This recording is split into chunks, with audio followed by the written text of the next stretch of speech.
What's up, guys? It's Carly with FasciNATIVE English, where if you are finally ready to take your English to another level and to begin speaking English like a native English speaker, then you've come to the right place. So let's get into it.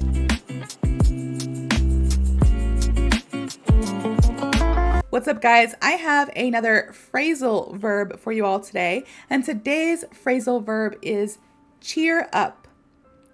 Again, that is cheer up. Cheer up.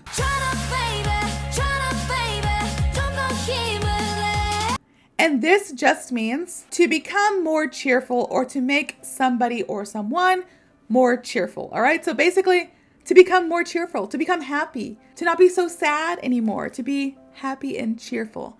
Cheer up. All right. It is a phrasal verb. Cheer up. So I have a few short stories for you all today because there's so many times that I've had to either cheer somebody up or have somebody cheer me up that I couldn't just decide on one story to tell. So I have a few.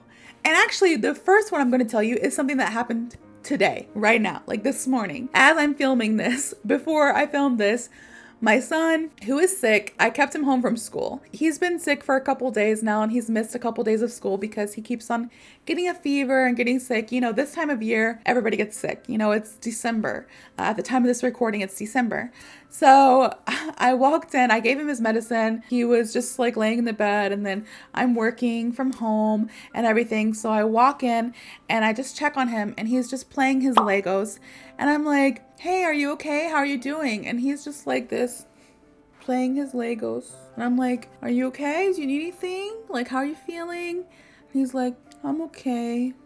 And I'm like, well, I know it's kind of boring, like being home from school, but you know, without your friends, but like there's other things you can do, you know, if you feel up to it. You know, he can read his book. Usually he's not allowed to play electronics during the week, but because I felt so bad, he was sick, I was like, you can play for an hour or so.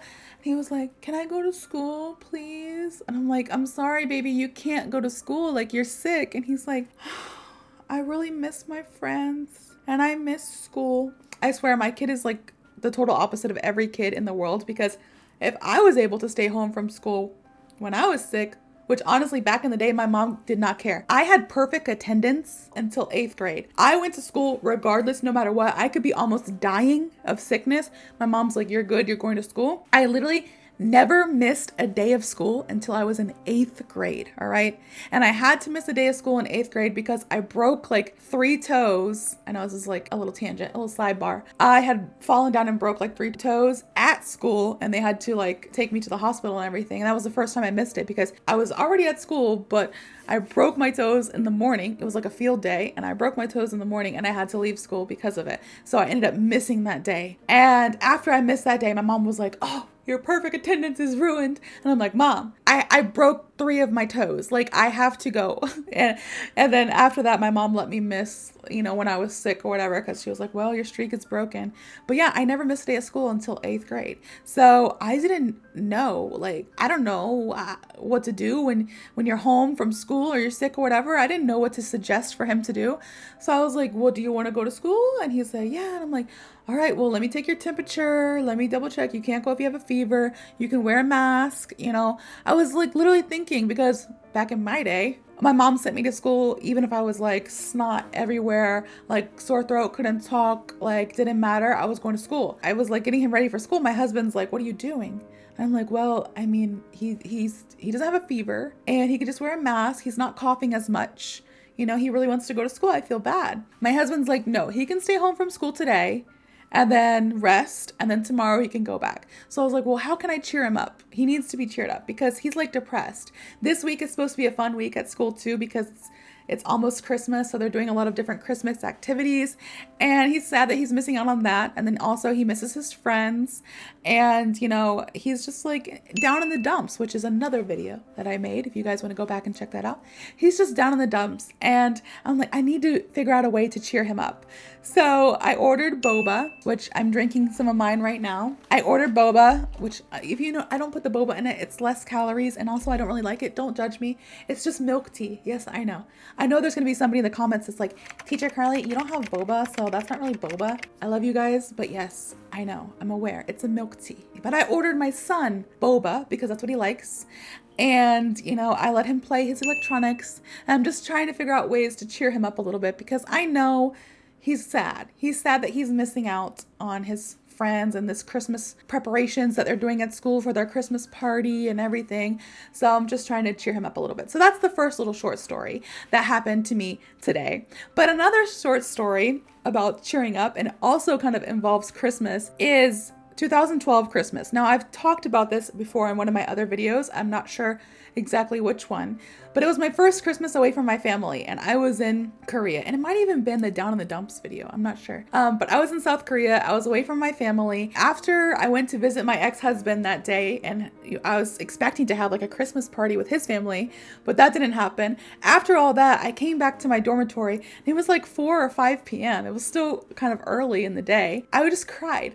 I cried because I was like, man, I'm missing out on so much. Like, I don't have my family here. It's Christmas, which is one of my favorite holidays, and I can't, you know, spend Christmas with my friends and my family in America. And like, I was just like, what am I doing here? Why?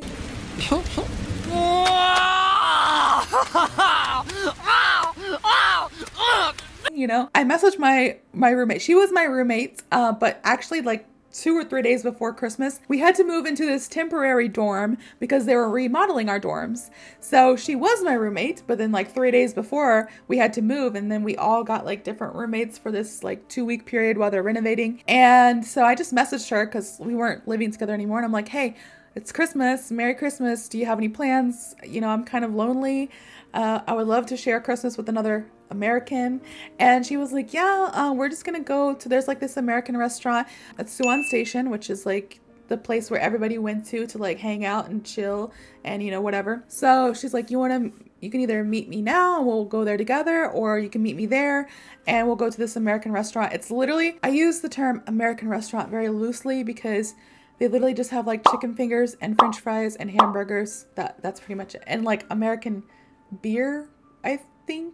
They had like this thing that's like French fries, but it was like loaded nacho French fries. So it was like a American Mexican fusion thing. I don't know. It was really random, but definitely not like American Christmas food, you know? It was like just chicken fingers and French fries and burgers.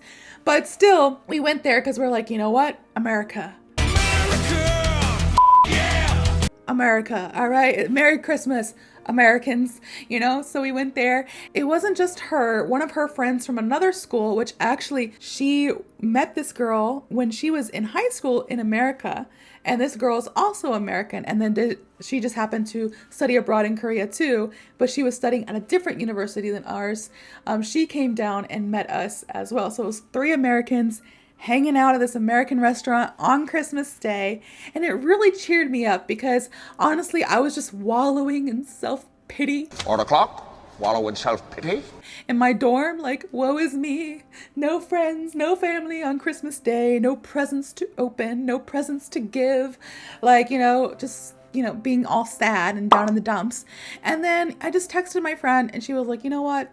Let's go eat some American food and be together on Christmas. And that's what we did. And I don't know if she realizes it, but it really changed my perspective on things. And honestly, the way that night unfolded changed my life because while we were there, we met other Americans that were doing the same thing.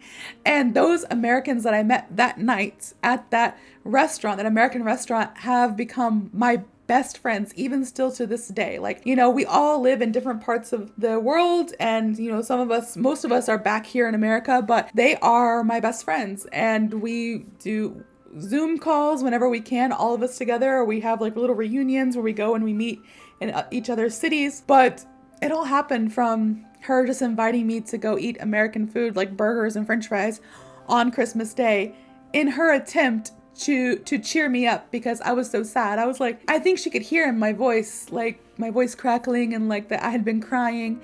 And she was like, you know what, let's go. I know of an American restaurant we can eat, you know, just have a good time. So it started off with us 3 American girls. And we met a bunch of other Americans while we were there, both guys and girls. And we just had a good time. We ate, We walked up and down, like the shops don't close till late. So we walked up and down the shops. I think we went to karaoke, which in Korean is called noraebang.